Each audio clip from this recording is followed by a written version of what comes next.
दूर कहीं परियों और जादू की दुनिया में एक खूबसूरत सा मुल्क था जिसका नाम था नूर महल। यहाँ सब लोग सुकून से रहते थे क्योंकि इस मुल्क की शहजादी महरोश अपनी नेक दिल और मुस्कुराहट से सबका दिल जीत लेती थी। लेकिन एक सुबह कुछ ऐसा हुआ जिसने पूरे मुल्क को हिला दिया। शहजादी महरोश ने अपने कमरे से बाहर निकला और देखा कि जहां उसका जादू भरा ताज रखा था वो वहां नहीं था। वो घबरा कर बोली, ये कैसे हो सकता है? अगर ताज ना मिला तो मैं नूर महल को रोशन कैसे रखूंगी? ताज में एक चमकता हुआ सितारा होता था जो मुल्क को अंधेरों से बचाता था। अगर वक्त पर ताज ना मिलता तो पूरा मुल्क अंधेरे में डूब जाता। महरोश ने फौरन फैसला किया, मैं ताज ढूंढने निकलूंगी, चाहे मुझे पहाड़ों तक जाना पड़े या जादू भरे जंगल में। सफर में उसके साथ उसकी वफादार जादू की लोमड़ी लुलू भी थी।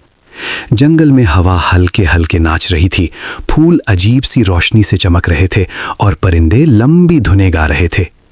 अचानक एक बहुत पुराना दरख्त बोल उठा, अगर तुम ताज ढूंढ रही हो तो तुम्हें पहले सच का पुल पार करना होगा। महरोश ने पूछा, सच का पुल क्या होता है? दरख्त ने जवाब दिया, इस पुल पर सिर्फ वो ही चल सकता है जिसका दिल साफ हो, वरना पुल टूट जाता है। महरोश मुस्कुराकर बोली, मेरा दिल साफ है, मैं किसी का बुरा नहीं चाहती।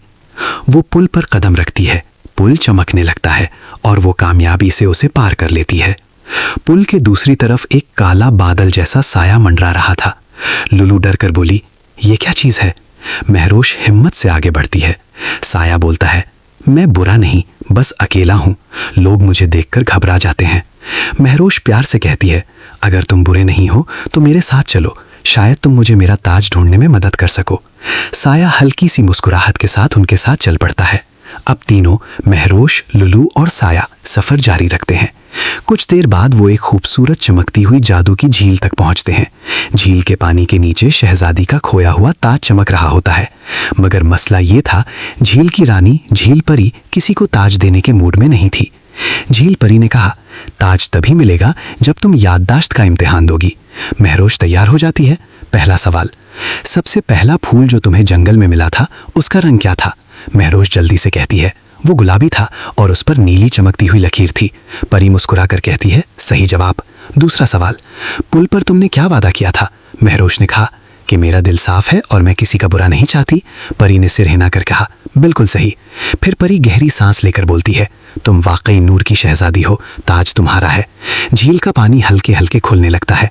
ताज रोशनी की लहर के साथ हवा में उठता है और सीधा महरोश के हाथ में आ जाता है। वापस जाने लगते हैं तो अचानक जमीन कांपने लगती है। एक बड़ा सा दानव सामने आ जाता है। लुलू चीखती है, ये दानव हमारे रास्ते में क्यों आ गया? दानव गुस्से से जमीन पर जोर जोर से पैर मारते रहता है। महरोश हिम्मत से आगे बढ़ती है और कहती है, अगर तुम गुस्से में हो तो हमें बताओ, हम तुम्हारे दुश्मन नहीं। दानव कहता है, मुझे सब लोग चोरी का इल्जाम देते रहते हैं, इसीलिए मैं गुस्सा रहता हूँ। महरोश ने प्यार से कहा, शायद तुम्हें किसी दोस्त की जरूरत है। धीरे धीरे दानव का गुस्सा ठंडा हो जाता है। वो रास्ते से हटकर उन्हें गुजरने देता है। ये लम्हा साबित कर देता है कि मेहरबानी हमेशा ताकत से ज्यादा जीतती है। आखिरकार महरोश नूर महल वापस पहुंचती है। लोग रोशनी ना होने की वजह से परेशान बैठे थे। जैसे ही महरोश ताज अपने सर पर रखती है, एक चमकदार रोशनी पूरे महल में फैल जाती है। नूर महल फिर से रोशन होता है। साया, लुलू और दानव तीनों महरोश के साथ महल में दाखिल होते हैं। महरोश मुस्कुराकर कहती है, दोस्ती से बढ़कर कोई जादू नहीं होता। लोग खुशी से झूम उठते हैं। ये कहानी हमें सिखाती है कि असली हिम्मत दिल में होती है। नेक दिली, सच्चाई और दोस्ती से हर मुश्किल आसान हो जाती है और महरोश जैसी जिसका दिल साफ हो, उसकी रोशनी कभी कम नहीं होती।